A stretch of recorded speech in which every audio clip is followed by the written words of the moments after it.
There was a time you replied instantly. You showed up, even when you were drained. You said yes, even when everything in you screamed no. And then one day, you stopped being available, not out of cruelty, but because your soul was suffocating. And what happened next? Everything changed, but not how you expected. There's a silent epidemic no one talks about. It doesn't show up on lab reports. There's no official diagnosis, but it kills something deep inside you every single day. It's called being too available. Meet Dennis. He's always online, always reachable, always ready to help. In the middle of his morning coffee, a friend messages him, "Hey, I'm having a rough day, can we talk?" He sets the cup down. The coffee goes cold. Later that afternoon, a colleague asks him to, just quickly, review a report.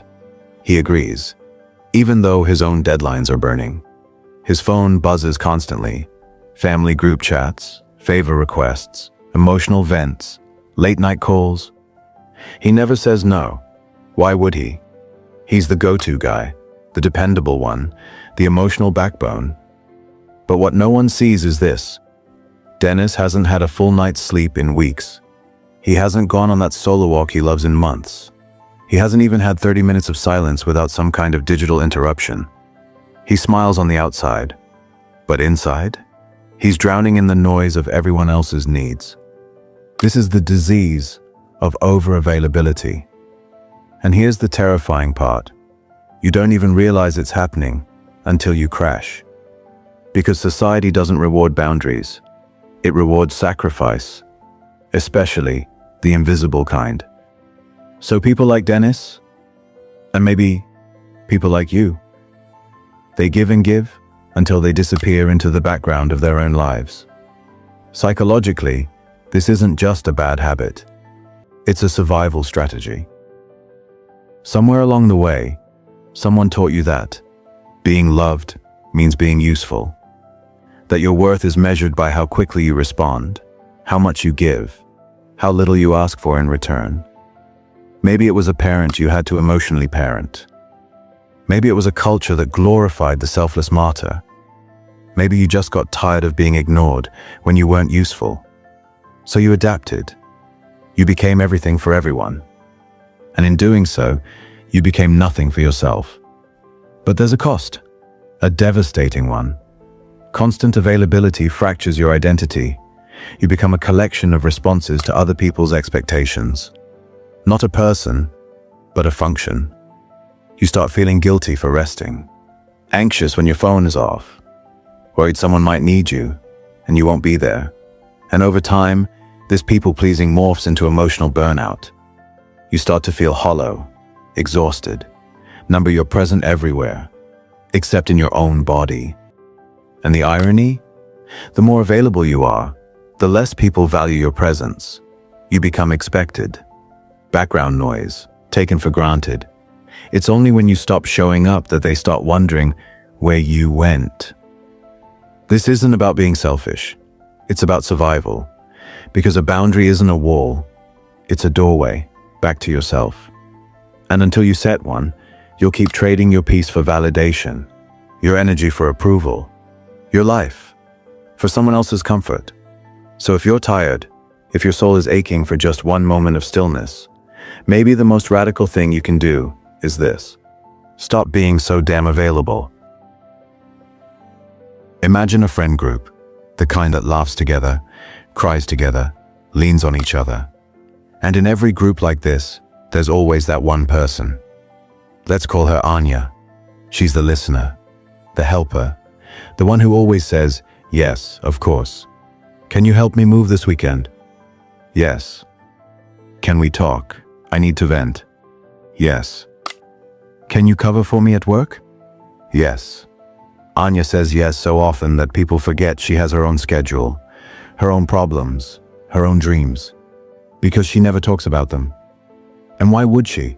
The world taught her that no is rejection, that saying yes makes her kind, dependable, worthy. But here's what they don't see. After the laughter fades, after the calls end, Anya sits alone in her room. and something feels off. Not sadness exactly, not anger either, just this numb hollowness, like a piece of her is always missing. That's the cost of always saying yes. Every yes to others is a no to something within.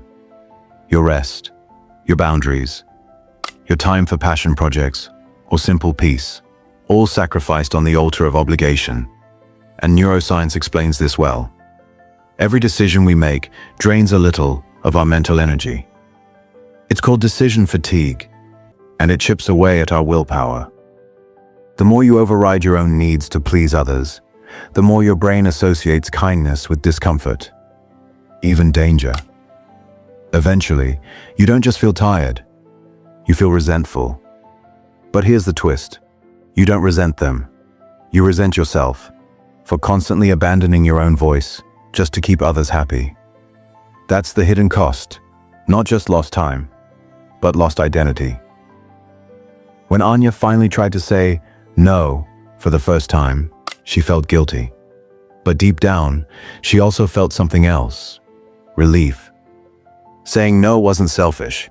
It was a whisper from her inner self, finally being heard. And maybe that's where healing begins. There's something unsettling about silence. Not the silence of a quiet room or a peaceful night, but the silence that follows when someone stops being instantly available, stops replying right away, stops showing up on demand. Meet Ria.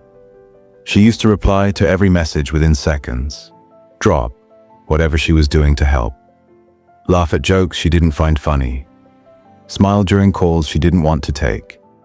Until one day, she didn't. She didn't announce her boundaries, she just implemented them. When her phone buzzed, she looked at it and chose peace over panic. She didn't respond right away, sometimes not at all. And almost instantly, something strange began to happen. The people who always leaned on her. Some became passive-aggressive. Some just disappeared. That's the thing about silence. It makes people uncomfortable, especially those who benefited from your noise. Psychologically, this discomfort is rooted in control. When you're always available, people feel they have access to you, like a resource. The moment you step back, their illusion of control begins to crumble. And what fills that space? Guilt-tripping, sudden coldness, or desperate attempts to re-establish the dynamic. But here's the twist. Your silence isn't aggression, it's clarity. You're teaching the world how to treat you, not with words, but with distance. And that's more powerful than any argument. Boundary setting doesn't just reveal who respects you, it reveals who was only there for the version of you that was convenient. Ria didn't go silent to punish others. She did it to hear herself again, to remember her own voice, unfiltered, undiluted. In doing so, she found something unexpected. The people who truly cared didn't need constant access. They respected the space and met her at the level of mutual respect. Silence isn't the absence of connection. It's the refinement of it. And yes, it will scare people, but only those who were never really listening to begin with. We all wear roles: the supportive friend, the reliable sibling, the always there colleague. We get praised for it. You're such a rock, they say. But what happens when your entire identity gets reduced to your usefulness? Meet Ayan. For years, he was everyone's go-to. He had a solution, a suggestion, a supportive ear, always. But behind the smiles and advice, something was slowly fading. Himself. He couldn't remember the last time he did something just for him, not for productivity, not for someone else's happiness, just for joy. Then came a weekend. No plans, no phone calls, no expectations, just silence. At first it was uncomfortable. He kept checking his phone, his calendar, even his emails. But eventually, he just stopped. He walked without purpose, cooked without rushing, sat by the window and listened to the rain, really listened. And for the first time in years, he heard a voice he'd forgotten. His own. Psychologically, we're conditioned to tie our worth to external validation, especially through acts of service. It feels safe. People like you. You're needed. You're praised. But over time, this becomes a trap. Your sense of self becomes entangled with being useful. And when you're not helping, you feel lost, guilty, selfish. But here's the truth. You are not a tool. You are not a function. You are a whole person with needs, dreams, desires, and the right to simply exist. Solitude, when chosen intentionally, becomes a mirror, not to the roles you play, but to the core of who you are. When you disconnect from the noise of others, you reconnect with the quiet truth of yourself. Ayaan didn't abandon anyone. He simply chose to return to himself. And in doing so, his presence became richer, more authentic, not driven by obligation, but by choice. Because when you stop seeing yourself only as a helper, you realize you're also an artist, a thinker, a dreamer, a soul. And that version of you, the full, unfiltered one, is the one the world truly needs. At first, they were confused. When you stopped replying instantly, when you began saying no more often, when your calendar, once filled with others' needs, suddenly had space for your own. They didn't know what to make of it. Some thought you were being distant. Some even took offense.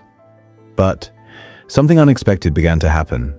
People started treating you differently. The friend who used to dump their problems on you without asking now starts conversations with, "Are you free to talk?" The co-worker who constantly relied on your help begins solving things on their own. Even your family, who once expected your time without question, suddenly asks, "Is this a good time?" You didn't yell. You didn't argue. You simply shifted, and they noticed. There's a psychological principle at play here, the scarcity effect. What's always available becomes invisible, but once it's rare, once it demands intention, it becomes valuable. When you remove your constant availability, you create space for respect. This is value perception in action. Just like luxury brands don't chase customers, people too are drawn to those who know their worth. But there's more. You've also redefined your self-worth, not as something borrowed from others' validation, but rooted in your own presence. That changes everything. Your energy becomes quieter, calmer, more grounded. You're no longer proving anything. You're simply being. And that paradoxically draws people in. There's a story of Nia, a woman who was once the emotional caretaker for everyone in her life. She took the calls, made the plans, fixed the messes, until she didn't. At first she felt guilty, alone, but over time, something clicked. She didn't lose everyone. She just lost those who only loved her for what she gave, and the ones who remained. They met her where she was, not above, not beneath, but equal. They saw her differently now, not as a helper, but as a human, whole, complex, powerful. This is the rebirth, not louder, not busier, just aligned.